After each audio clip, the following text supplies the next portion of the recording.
So this school shooter, looks like a church more than a school, lives in a pretty hoity-toity area, 28-year-old woman. This is kind of out of the whole demo. A lot of people like to profess that it's young white males that are shooting up schools and whatnot. But this is a 28-year-old female. 3 kids and 3 adults killed. Just fucking tragic. I heard something I haven't heard yet on the news or anything, but one of these little things. It said that the person is a former student of the school. It's one of these real religious, holy roller Christian schools. So I don't know. I don't know what to make of this. I think people were hoping it was going to be Islamic,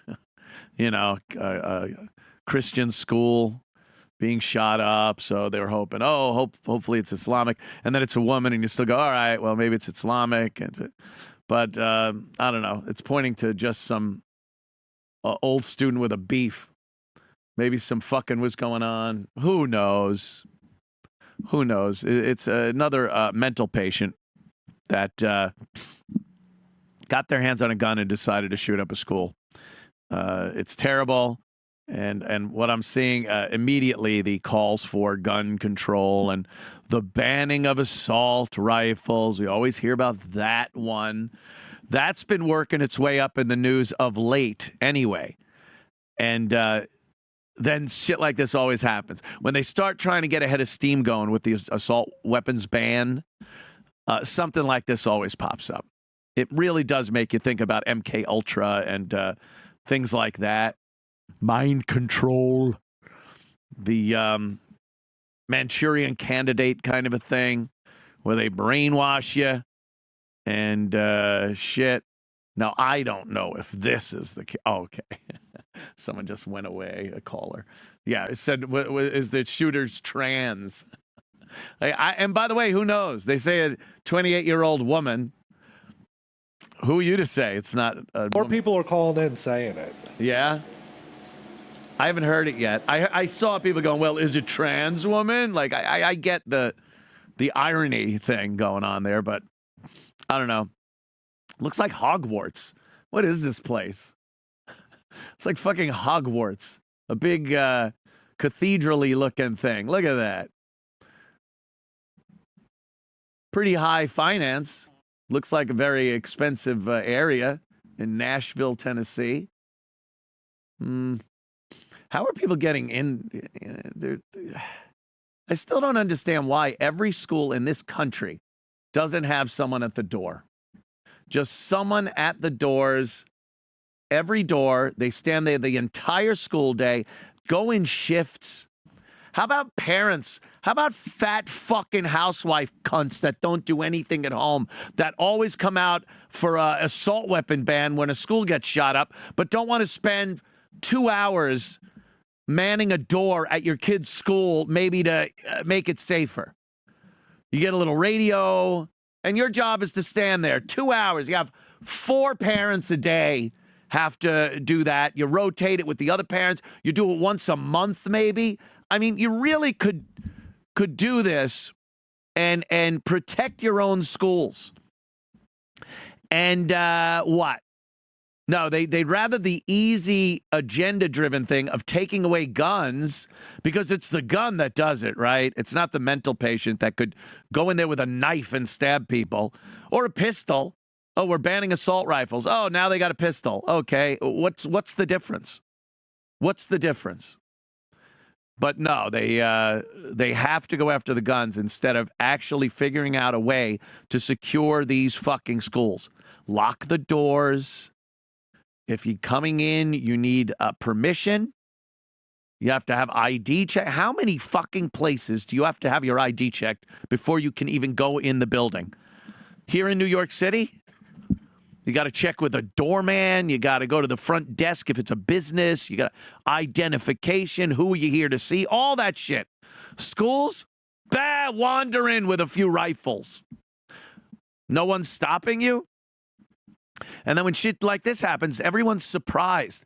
Why do we live in a country where it's so easy to shoot up a school. Well, then do something. Yeah, you fatty housewife mom.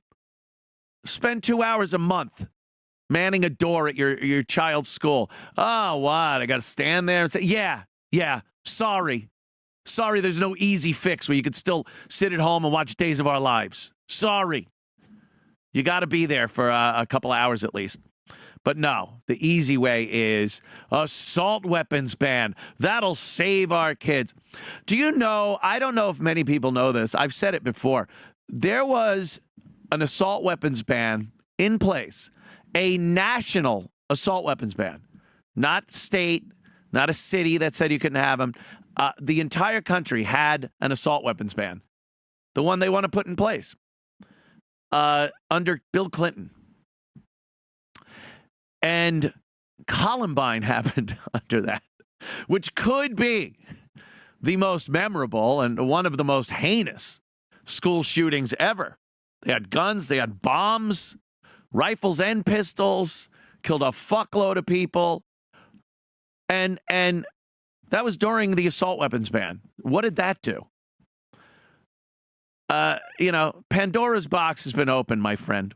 Pandora's box. It's been open, and there's no closing the lid and having shit go back to normal.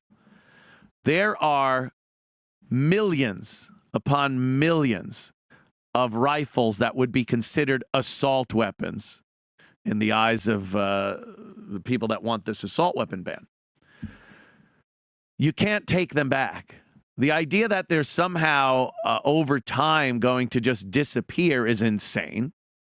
The idea that a person that wants to do harm to people will not get their hands on a gun that can kill a lot of people is insane. Now, you could argue the hows and whys and whats of the whole thing, but you're not putting that back in the box. You could ban assault weapons now. If you think there is going to be a confiscation or a buyback, or something like that in this country, it just ain't going to happen. It's a constitutional right. That's what it is. It's a constitutional right. Well, change it. Well, there you go. Go ahead. Go ahead. You take the fucking lead on that one. You don't want to spend 2 hours outside your kid's fucking school door a month? You're certainly not going to want to spend years of your life in various courtrooms and in front of politicians and trying to plead your case for repealing the Second Amendment. It's not. These are things that are not going to happen. And collecting assault weapons that are already out there isn't going to happen. So what we have to do is find out why people do this. It might be a very painful thing to confront as a society as to why people do things like this. But that needs to be confronted. There's a mental illness problem in this country. It's not a gun problem. If there was a gun problem, it would have been a problem years and years ago. You could have seen a consistency in murders like this, and the correlation between gun ownership and crime and murders and school shootings. There isn't. There's no correlation there. You take gun ownership and population of the country, which have both increased, but not separate from each other, really, over the course of the years. And it doesn't jibe with school shootings. It's mental illness. But again, it's so much easier to go after the gun nuts that want to, they care more about their guns than children. It's like, shut up. It's not mutually exclusive. It's like everyone that owns a gun is condoning shooting children in a school. That's really some of the posts I've read already today. Like, oh, you don't want to fucking make kids safe just because you want to keep your guns. Really? Is that the choice I have? Holy shit. I didn't know that. You think the founding fathers, as they call them, thought that? Well, we could put this Second Amendment thing. Yeah, but that means that we want children to get shot. Yeah, it does, huh? Well, fuck it. Let's put it in anyway. I'm sure they thought that out. It's not the choice. That's not the choice you make. You don't buy a gun deciding you're going to shoot up a school. It's not how it goes. The people that want to shoot up a school find a way to get the weapons to do that, regardless of what law-abiding citizens are doing. Paying attention to every regulation that's been shoved in people's faces. Look at the vast majority of gun owners in this country. They've jumped through every fucking hoop that they've come up with to restrict gun ownership and carrying a weapon and shooting it. And they have put all kinds of obstacles in people's way, and law-abiding citizens will continue to exercise their right and do whatever's necessary to exercise that right. Criminals, murderers, mental patients, they're not going to do that. So your regulations mean nothing. They mean nothing. Look at something as simple as what's going on at Walmarts and various pharmacies that sell goods. They're being ravaged. People go in and take shit. They don't even sneak. They go in, they got bags, they throw shit in bags, and they walk out while people are going, "You're a piece of shit. You don't steal. We'll call the police," and nothing happens. There's no consequence. There's no real consequence. And I'm not saying there's no consequence for shooting up a school. Of course there is. But there has to be consequence before that happens. There has to be, we have to notice there's a problem. Like notice there's a problem before they grab a bag and start loading up the shit in the stores. Why is that person doing that? What changed from the time where people didn't grab garbage bags, walk into a Walgreens or a Walmart or CVS, and load it up and walk out? What